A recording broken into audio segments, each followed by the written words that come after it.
time of year when everyone is talking about getting their beach bodies back, but there's more to it than just the next fad diet.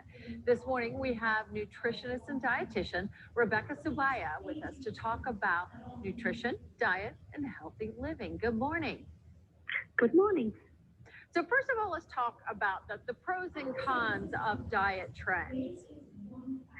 Well, we all kind of know that they work in the short term, but they don't very rarely work in the long term. And there's also risks associated with dieting.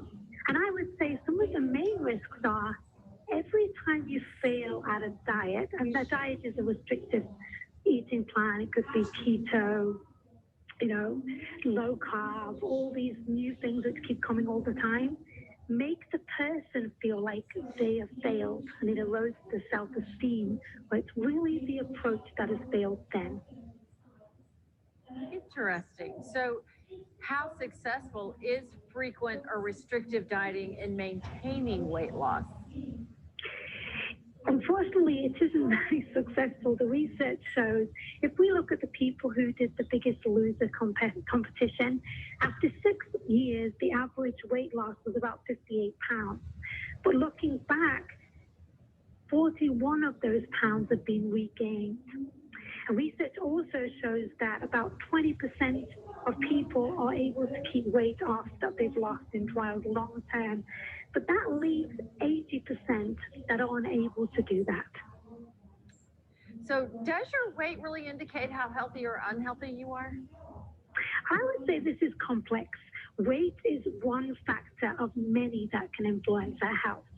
Also our genetics, our blood pressure, cholesterol, levels of stress or inflammation, our socioeconomic factors. I would argue that the way we approach weight in society and the stigma around it and the shame people feel around their weight actually is more harmful. And in many cases, research is showing us it keeps people from going to the doctor's office. So maybe we should be looking at a different way of approaching it.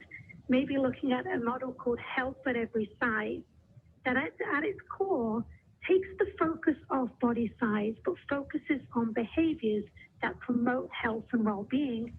Again, we're still aiming at health, but we're looking at a different lens. So healthy eating and living is definitely a lifestyle change for many, that if you want to be healthy, if you want to have that, the body that you wish for, then you have to modify your own actions, correct?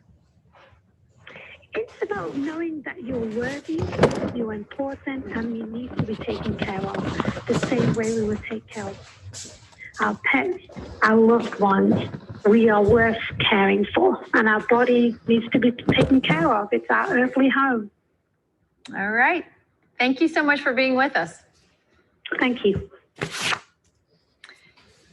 Well, if you would like to contact Rebecca, you can get in touch with her. Her website is anchorednutritiontherapy.com. Her email is rebecca@anchorednutritiontherapy.com. Great information there. Take a look. This is a great day to plan a walk outside. Why not take the kids out to the park after school, take the dog out to the dog park. We're going to have some very pretty weather, just a very slim little time frame where we may have some wet weather coming in. The rest of the day is looking good. Outside right now in downtown Greensboro, partly